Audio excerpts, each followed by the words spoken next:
Good morning, guys. So the kids and I are headed out to Shriners, and so we thought we would take y'all along with us. As many of you know, back in February, Isabelle had hip surgery over at Shriners. She had bilateral hip dysplasia, which means that her hip sockets were very shallow and her hips were popping in and out of sockets. She would do it at will whenever she wanted.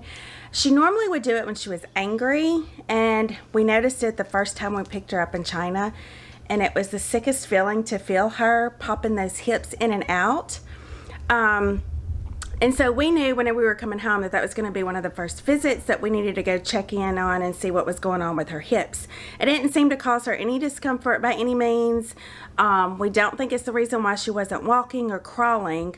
It was just something that maybe could slow her down. But anyways, so we went to Shriners, and I don't know if you've ever heard of Shriners, but it's a non-profit organization. I think they have 7, I could be wrong, 7 locations across the U.S., and each location caters to a specific area. So like the one that we live near, which is about an hour and a half away, they cater to orthopedics. And whenever we brought Micaela home, our other little girl that we adopted from the Philippines, she was born with bilateral club feet. And so when we brought her home, we quickly took her to Shriners. And so they worked with her, and they're really working with her feet and doing a really great job. So we were already established with Shriners when we brought Isabelle home, which made things a lot easier. It was a lot easier to get into. We kind of knew the protocol and knew what to expect. And so we took Isabelle. They did x-rays of her hips and saw that her hip sockets were too shallow and surgery was going to needed to be scheduled. So in February of this year, 2018, she had hip dysplasia surgery, both hips. They went in and took cadaver bones and reformed her sockets, made them a little bit deeper. And that landed her in a spica cast for 6 weeks. And a spica cast is pretty much from her belly down to her feet. It's a hard cast. And the purpose in the spica cast is to allow healing to happen because we don't want those hip sockets moving. We want to give time for everything to kind of mend and heal and repair itself after surgery. And what stinks is right before she had that surgery, Isabelle had made so much progress. She actually was doing a couple little sloppy army crawls where she gotten up on all fours. She was standing up at our ottoman for hours on end, and she would play with her little toys. She actually crawled onto the couch. Not crawled. We had her standing by the couch, and she pulled both legs up onto the couch. So it was really disheartening to see that she had come so far over the 6 months that she had been home, and we knew that surgery was going to set her in a major regression, but it was a surgery that had to happen. And so she had that surgery, 6 weeks in a spica cast, and then she spent another 6 weeks in a removable brace that was pretty cumbersome. It was just as much of a pain as the spica cast was. And so she healed up really nicely, but she definitely regressed. So she pretty much just had to lay on her back for 6 weeks. Okay, so we're getting Isabelle dressed. We have to leave the house in like 10 minutes, so Grayson's gonna video while I talk. So she healed up nicely from that surgery, did really well. It took a lot of time. She never got back to crawling. A couple months ago, she finally was taking her first little steps. So in November, I noticed a few times we were holding her, and I felt her hip pop, and I was like, surely that is not her hip popping. And the therapist felt it once, Stan felt it, and sure enough, it was her hips popping. So, didn't call the doctor or anything like that. We're just kind of waiting to see. And I think it was the beginning of November, I got her up one day out of bed, starting our day, and I noticed she wouldn't put any weight on her, I think it was her left leg. Yeah, her left leg, and she kept it up, and I was trying to stand her up and get her to stand and, take some steps, and she wouldn't do it. And I was like, Isabelle, come on. And I noticed after a minute or two, I was like, let me feel her hip. So I felt the side of her hip, and her left hip socket was completely out of socket.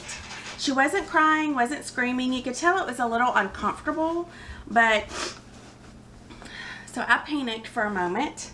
Not panic, not like full-blown out panic, but I started cold sweating. I was shaking. I was like, oh my gosh, I don't know what to do. So I called Stan and told him. He said, call the pediatrician. So I called the no, I didn't call the pediatrician. I just got in the van, loaded her up, got in the van, and drove to the pediatrician's office. And they knew that she had been to Shriners and had surgery, and so they didn't even take me to the back. They said, we are not going to touch her. You're going to need to go to the ER.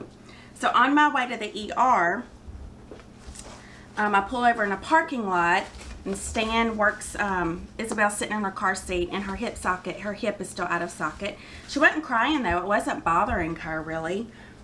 And Stan just gently adjusted her, and it went right back into socket. So I was on the phone with Shriners, and they told me to come on over because obviously that's not normal. So we travel an hour and a half away, Stan and myself and Isabelle.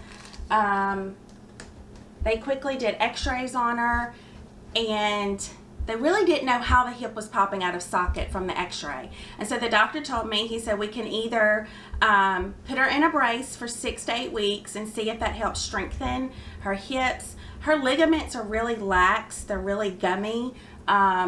She had low muscle tone due from the malnutrition. So she kind of has like a lot of, you know, issues going on with her little legs. So he thought maybe it just needed a little time to strengthen. He said, and if that doesn't work, then we'll do surgery. And the doctor walked out of the room, and I told Stan, I said, I don't want to do a brace because that's just going to take, she's going to need surgery. And I said, and I want to do the surgery now. Let's just, there isn't a good time to do surgery. Let's do it now. And thank goodness, Dr. Milky poked his head back in the door, and he said, I just had a cancellation for Friday. Do you want to come Friday and do surgery? And this was on a Tuesday, and I said, yes, hands down, let's do it. Let's just get this over with. So a couple days later, we went back to Shriners to do another surgery, and essentially what was happening was in her left hip, her hip socket was popping out of the back side of her socket, which means that the doctor should have reformed in the first surgery, should have reformed the whole socket globally, completely all the way around, but it is completely abnormal for anyone's hip socket to be hips to be popping outside the back. So we leave it to Isabelle to throw the doctors for a loop. So she had another surgery. They also did a femur osteotomy, and I'm sure I'm butchering that word, but they cut her femurs and repositioned them into a different ankle into the hip socket. So it was again another 4 to 5 hour surgery. It's landed her in another spica cast, this time for 12 weeks, not 6 weeks, because the doctor really wants to take every precaution to make sure that she heals completely and that we don't have to revisit this situation again. They're going to put her under anesthesia, and they're going to take this cast off and do some x-rays to make sure everything's doing well. And then they'll put her in a clean, fresh cast for another 7 weeks. Okay, so it's Friday morning. I told y'all I would take y'all all the way through Isabelle's cast changing. So we're at Shriners right now. Isabelle and I left about 5 a.m. this morning. Got to Shriners, which is about an hour and a half away from us, about 6:30. And we are just here waiting. Around 9 o'clock, they're going to take her up to the OR. They'll give her some general anesthesia. And it'll take about an hour, hour and a half, and they're going to change her spica cast to give her a clean, fresh new one, take some x-rays, and just kind of make sure that everything's good to go. So we are just chilling. You can see Izzy back there. She is sleepy, so sleepy. Shriners always, when you come to your pre-op appointment, they kind of find out more about your child, what they like, what their needs are, all those kind of things. And they always leave them with little presents on the bed whenever you arrive for surgery. So, look, I want to show y'all what they left for Isabelle. So they gave her this little huggable massager. It looks like a little, what is that? Girl, I have no idea what that is. It's a cute little, it kind of looks like a llama.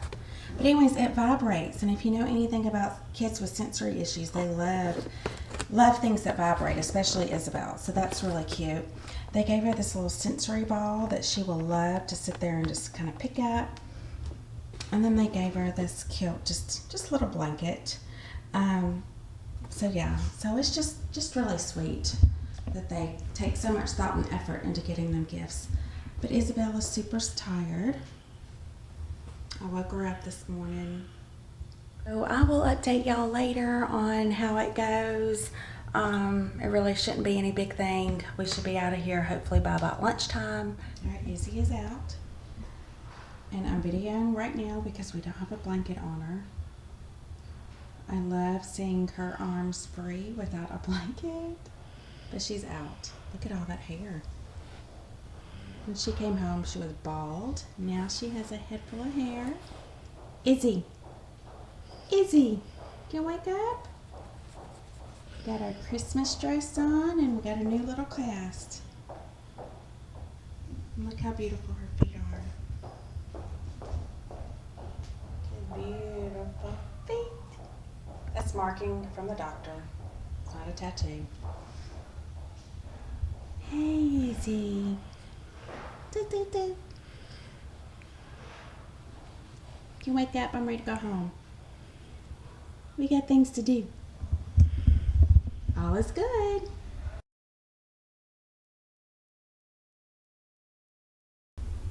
All right, guys, thanks for joining us. And don't forget, if you haven't already subscribed to our YouTube channel, just do that right now. And also, we will be sharing part 2 of how we manage the SpicaCast day to day, what that looks like. And so we will be posting a link below as soon as that is edited and uploaded to YouTube. So check back in with us. Thanks for joining us. Bye.